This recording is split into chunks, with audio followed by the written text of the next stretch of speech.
If you're unemployed after college, you've probably asked yourself this at least once. How did I do everything right and still end up here? You went to class, you got the degree, you followed the advice, and now you're staring at job boards, sending applications seemingly into a void, wondering what you missed. Here's the uncomfortable truth. Most smart graduates don't end up unemployed because they failed. They end up unemployed because they misunderstood how the system actually works. Today, I'm going to use my experience in the public sector to help you leverage your education into a career. Because public service is a quiet field, but it is a great way to kickstart a career, even if you choose to move on later. This video isn't about motivation or applying harder. It's about why the pipeline from college to work is broken, and why smart, capable people are often the ones who fall through the cracks most often. And if you're still in college, this matters more because if you stay tuned, I'm going to tell you what you can do now to save yourself years later. If you want honest public sector career explanations without hype or guilt from someone who has not only sat on the other side of the interview table, but has also helped people transition into careers with good salary and benefits, go ahead and give me a subscribe and let's get into this one. So one of the biggest misunderstandings is thinking that a degree is a direct path to a job. With the exception of some very specialized degrees, most degrees are signals, not pipelines. They tell the employers this person can show up, follow rules, and complete something. What they don't do is automatically connect you to hiring managers, teams, or real roles. A lot of today's colleges are optimized just to enroll students and graduate said student. They are not necessarily optimized to place students.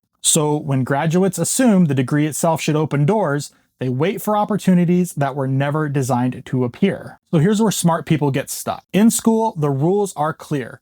Do the work, follow the rubric, get rewarded. So many of these same students assume jobs should work the same way, but hiring doesn't always reward effort, it often rewards signals. Relevant experience, clear positioning, evidence you can operate inside a real system. When smart graduates keep doing more without changing strategy, they burn time instead of building up their leverage. Now, if you're currently in college, this is where you actually have an advantage if you use it correctly. And that's going to be internships and part-time jobs.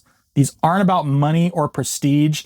They're about those signals we talked about. A basic internship, a campus job, or like a little part-time role does three critical things. It shows you can operate on a schedule that isn't built for you. It proves you can work with people you didn't choose.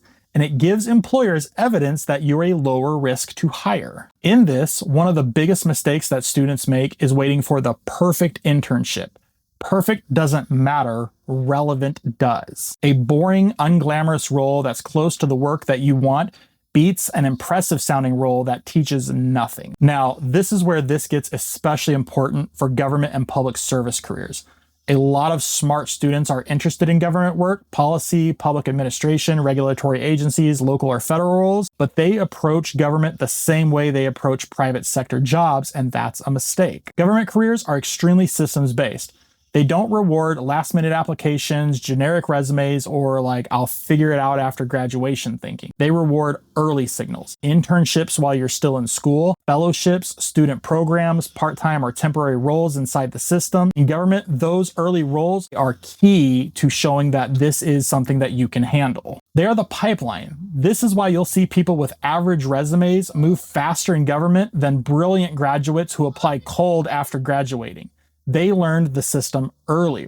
This part catches almost everyone off guard. Unfortunately, in today's world, entry level rarely means no experience required. I know it's disingenuous, but that's just the way that it seems to work. It usually means low power, low margin for error, but still needs proof that you can function. This is why students who graduate with any relevant experience, internships, part-time roles, contract work, or government programs have a massive advantage over students who only focused on classes. It's not about being better, it's about being safer to hire. So even if you kind of missed the internship train and you've already graduated college, here's where college graduates have an advantage in public service overall. A degree means that for 2, 4, maybe even more years, you were able to show up to class on time, complete assignments and projects, communicate with your classmates and professors, and you have a proficient understanding of English, mathematics, writing, research, and whatever else your degree is associated with. While this might get overlooked in the private sector, it is huge in government. In the private sector, you'll often see requirements like bachelor's degree plus 4 years of experience in whatever the job role is. However, in the public sector, you have a better entry point because jobs are often described as something like 4 years of experience or a bachelor's degree. The public service system understands what that degree signals and they embrace it.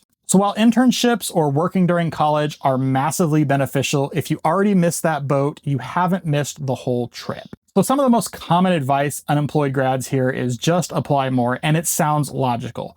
But volume without strategy usually leads to more rejection, less clarity, lower confidence.